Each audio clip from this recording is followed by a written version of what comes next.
Olá pessoal, meu nome é Eduardo, seja bem-vindo ao canal. Nesse vídeo eu gostaria de apresentar para você o livro História da Civilização Brasileira, de Manuel Rodrigues Ferreira e Tito Livro Ferreira. É um livro que apresenta a história do Brasil desde 1500 até mais ou menos 1822 e trata justamente de apresentar a história do Brasil de uma forma diferenciada.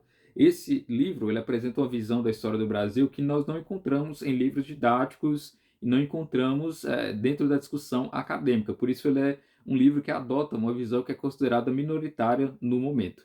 E eu vou falar com você sobre um pouco da ideia desse livro e o porquê que ele é diferenciado. Especificamente quanto à historiografia do Brasil, ou seja, a formação da história do Brasil, os livros que foram sendo escritos sobre a história do Brasil, eles começaram com mais intensidade, por assim dizer, da forma como nós conhecemos no século XIX.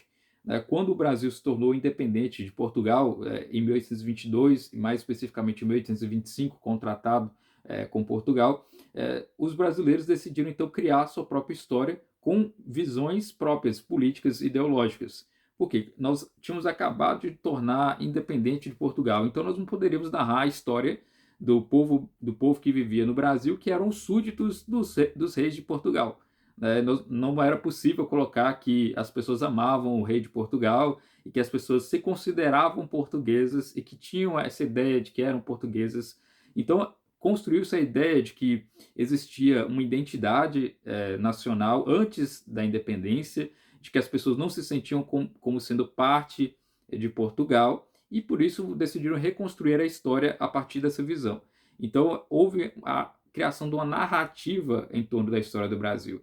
Então, passou a ressaltar aqueles que eram considerados, que estavam vinculando a proposta da independência do Brasil, ressaltando sempre esses pontos, e grande parte dos historiadores ignoraram os documentos do período anterior à independência do Brasil.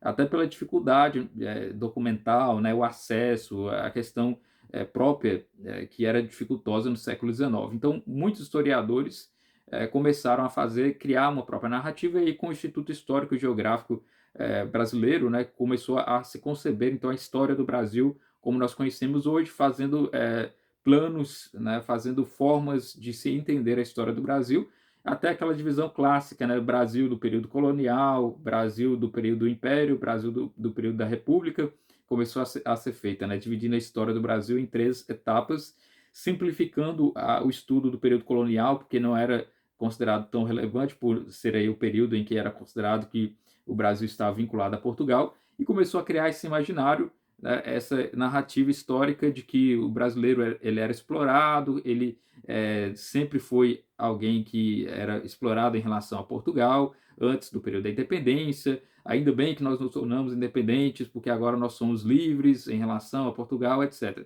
Então, essa concepção, né, do período colonial foi sendo construída ao longo da história. Depois nós tivemos a República, né, com a proclamação da República em 15 de novembro. Surgiu também novos historiadores posteriores a isso, agora já questionando o Império, falando que o período imperial era o período atrasado, o período da escravidão, etc. Então, sempre com essas mudanças, essas rupturas de questões políticas no Brasil, a história foi sendo construída. E o que nós temos hoje, em termos de história, é uma construção das várias rupturas que nós tivemos ao longo do tempo, as rupturas políticas que influenciaram na forma de pensar dos historiadores, né? O que eu estou falando aqui vocês podem conferir, tem uma palestra muito boa de um professor da USP falando sobre a construção da historiografia brasileira, que é muito interessante. Ele fala que a história foi sendo feita através dessa reconstrução. Vou deixar o link para vocês falando, né, sobre essas rupturas e essa formação então da historiografia brasileira. E por que eu digo isso? A ideia central da historiografia brasileira até o período aqui do Manuel Rodrigues Ferreira e o Tito Livre Ferreira era desvincular o Brasil historicamente de Portugal, porque nós éramos independentes.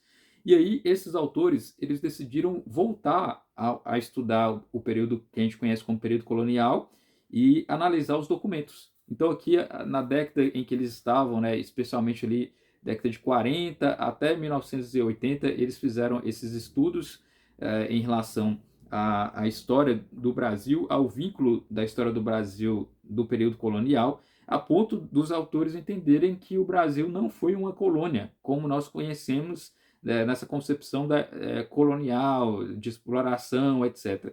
Eles até questionam a nomenclatura colônia, né? Eles falam que não havia na historiografia, em termos de documentos, né?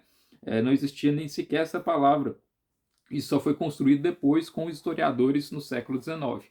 Então a ideia central da obra é analisar os documentos do período que a gente conhece como período colonial, que eles não adotam essa nomenclatura, e analisando esses documentos eles perceberam como o que era visto sob o ponto de vista histórico aquele momento, para evitar o anacronismo.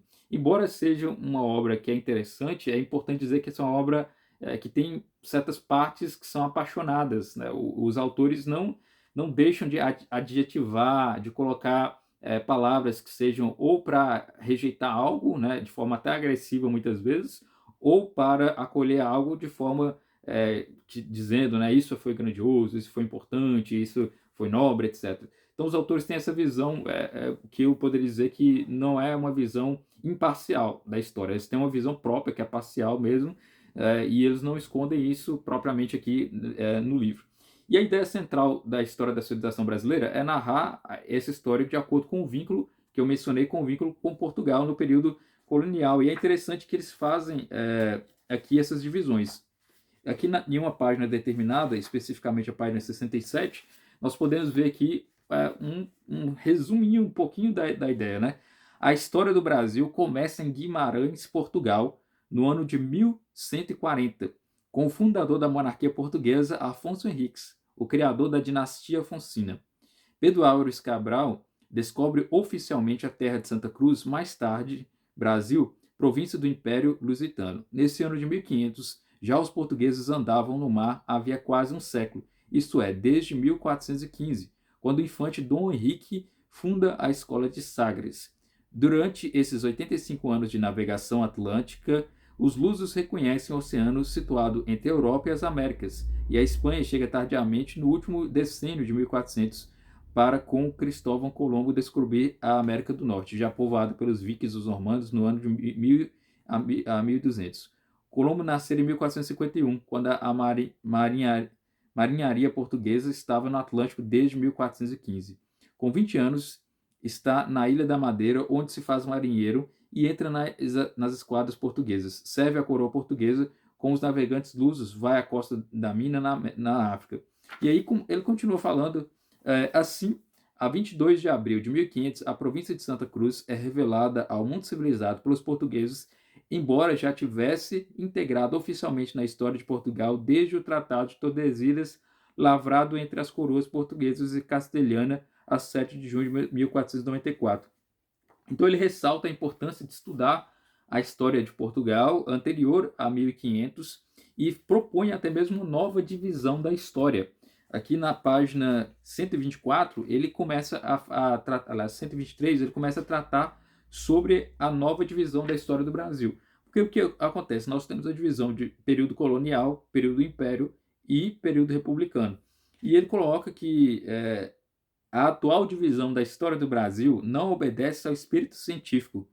E aí ele coloca que o escritor, né, João Camilo de Oliveira Torres, que é um historiador mineiro, ele apresenta uma nova divisão histórica, e ele próprio, né, o Tito Livre Ferreira, apresenta também a sua divisão histórica do Brasil. Ele diz que a história do Brasil tem que ser dividida especificamente em 4 partes. A primeira parte chamada de Primórdios, que aí ele vai tratar sobre a Lusitânia, o Condado Portucalense e Portugal, ou seja, Portugal antes de se tornar um condado, a história então dos lusitanos, desde a época do Império Romano, as disputas, né, até a dominação romana, a romanização, etc., até o período medieval com o Condado Portucalense e depois a própria independência de Portugal.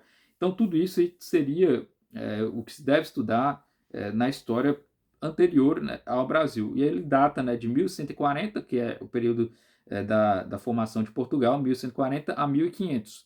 Então, para estudar a história do Brasil, período dos primórdios. O segundo período é o período da formação. Aí, nesse período da formação, que é o que a gente consideraria como sendo o período colonial. E no período da formação, ele faz divisão em várias etapas, né, vários momentos da história. que ele não considerava que era o período colonial, porque o Brasil, ao longo dos 300, quase 300 anos aí, de período colonial, ele foi sendo modificado em termos de estatutos jurídicos, em formas de governar, por assim dizer. Então ele coloca que existia primeiro o Brasil como província de Santa Cruz, de 1500 a 1549, Estado do Brasil, de 1549 a 1815, e vice-reinado do Brasil de 1638 a 1808, Principado do Brasil 1645 a 1815.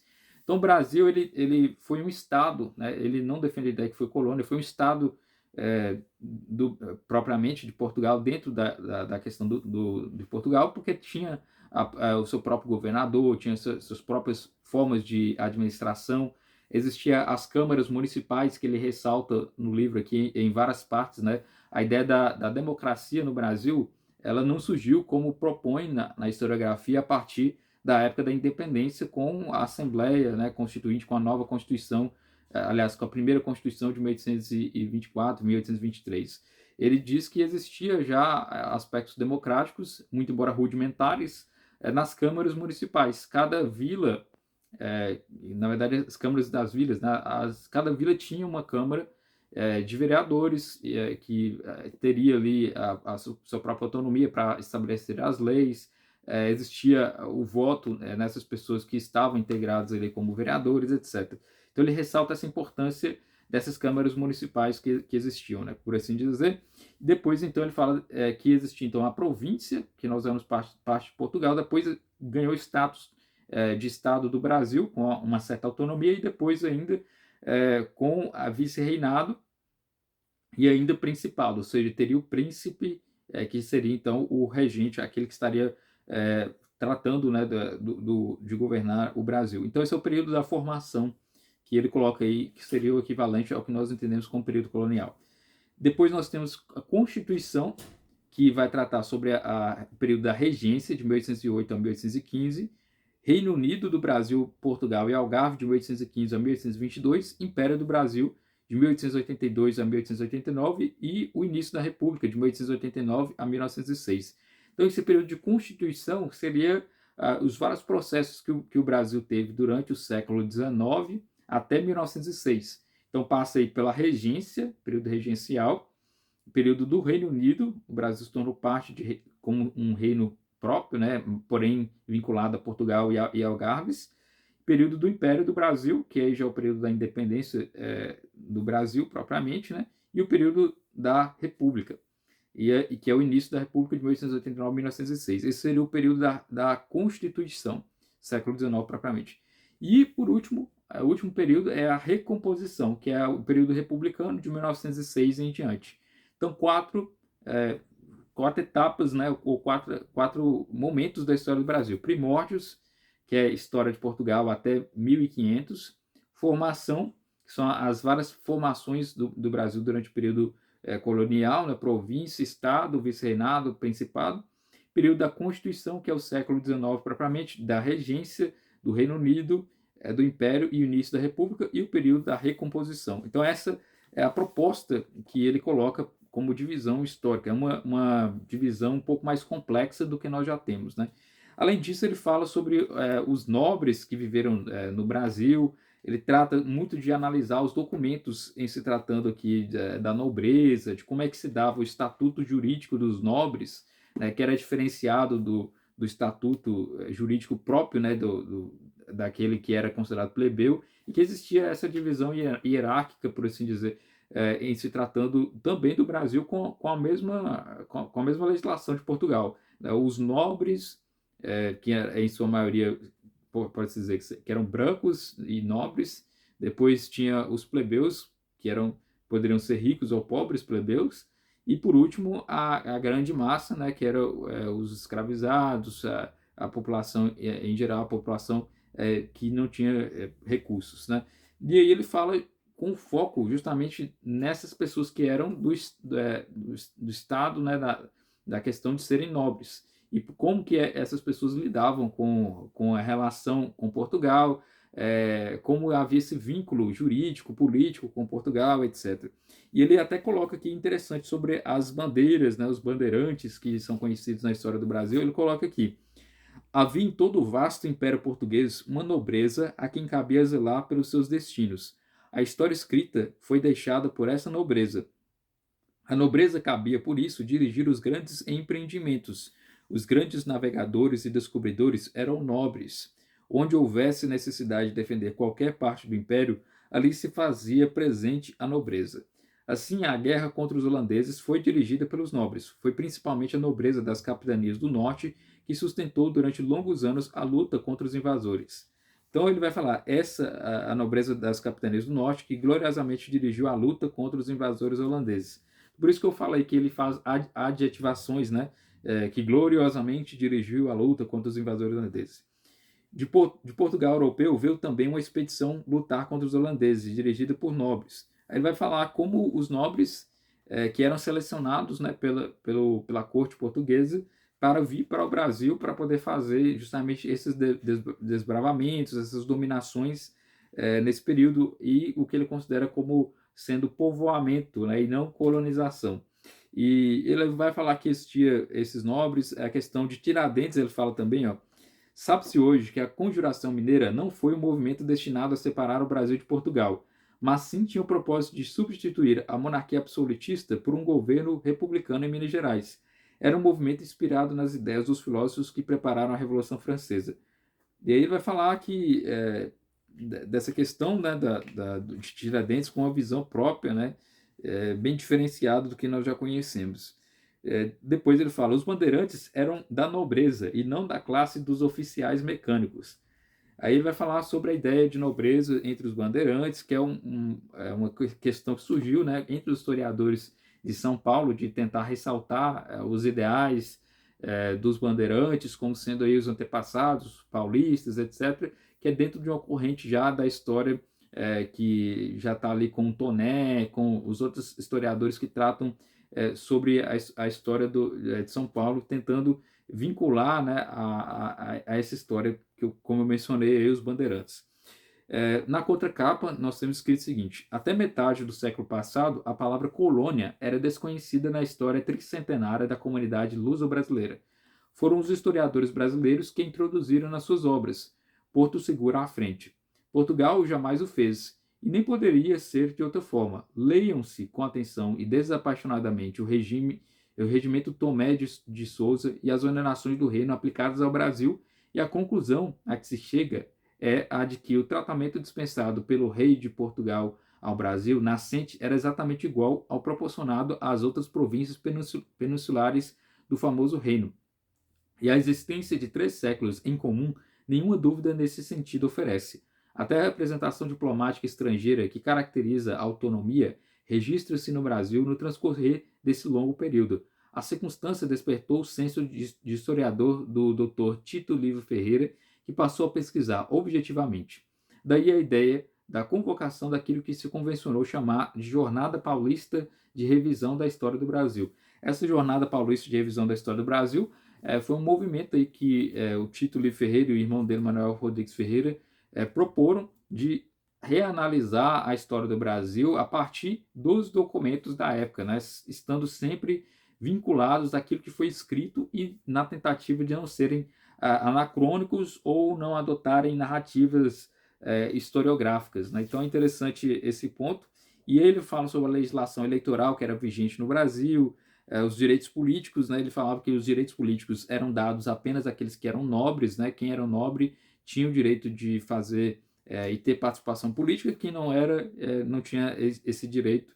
E ele vai falar justamente tentando explicar qual a legislação era aplicada nesse momento, justamente nessas câmaras que eu mencionei, as câmaras que seriam consideradas como câmara municipal, né? Para cada vila tinha suas próprias legislações. Ele fala sobre a formação do Brasil enquanto Estado, né? Formação urbanística, a fundação das vilas, etc. Então é um livro que você tem que tomar um certo cuidado, como eu mencionei, né? Porque ele é apaixonado naquilo que defende, mas é interessante para ver uma nova visão desse período que é tão negligenciado no Brasil, né? O período colonial, o período anterior à independência, ele só tem um estudo mais sério, documental, que eu poderia dizer, a partir da década de 50 em diante. E até mesmo a professora Maria Nisa, né, porque é professora da USP, que estudou a legislação, que estudou os nobres do período colonial, ela fala sobre isso, né, na própria obra, que eu já indiquei aqui também. A professora Maria Nise, ela é uma portuguesa que veio para o Brasil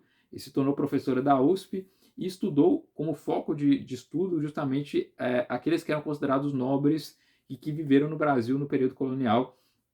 E aí nas obras dela, ela fala justamente da legislação, assim como o próprio Tito Livio Ferreira fez nesse ponto, porém a professora Maria Elisa é um pouco mais desapaixonada nas defesas dela, né? Porque que o Tito Livio ele tinha, né, uma própria ideologia, poderia dizer que ele estaria enquadrado aí dentro, não propriamente como conservador nas ideias anglo-saxãs, como nós conhecemos o conservadorismo, mas seria um reacionário, por assim dizer, né? Alguém que defendia a volta da monarquia, etc. Então, ele tem uma visão própria ideológica, por isso que a história, conforme ele narra, ela tem justamente esse apelo histórico vinculado a essa ideia dele. Assim como existem outros historiadores que estão vinculados a outras correntes de pensamento, no caso aqui é uma corrente de pensamento que se tornou minoritária, quase que exclusiva para o Tito Livio Ferreira e o Manuel Rodrigues Ferreira também.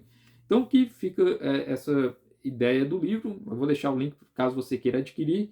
É uma obra que serve para complementar, especialmente o período colonial, entender como se funcionava, como funcionava justamente em se tratando de documentos que ele apresenta que são interessantes. No apêndice existe uma série de reprodução de documentos que ele coloca também, que são interessantes para compreender esse período. Eu diria que é uma visão do período colonial, especialmente sendo direcionada àqueles que eram considerados a elite, né, do período. Então são os nobres, são os desbravadores, aqueles que estavam vinculados à coroa portuguesa, etc. E sempre tentando ressaltar esse vínculo com a história de Portugal e com a história do Brasil. Então essa é a visão histórica propriamente que é apresentada, e vale a pena para você compreender um pouco dessa visão diferenciada e ao mesmo tempo formular suas próprias ideias sobre o período colonial. Tendo mais de uma visão, lendo vários livros sobre aquele período, você vai compreender como é que se vivia naquela época propriamente, né? Buscando entender a verdade através de vários livros bibliográficos que a gente vai lendo, porque a história tem que tomar cuidado, né? Sempre.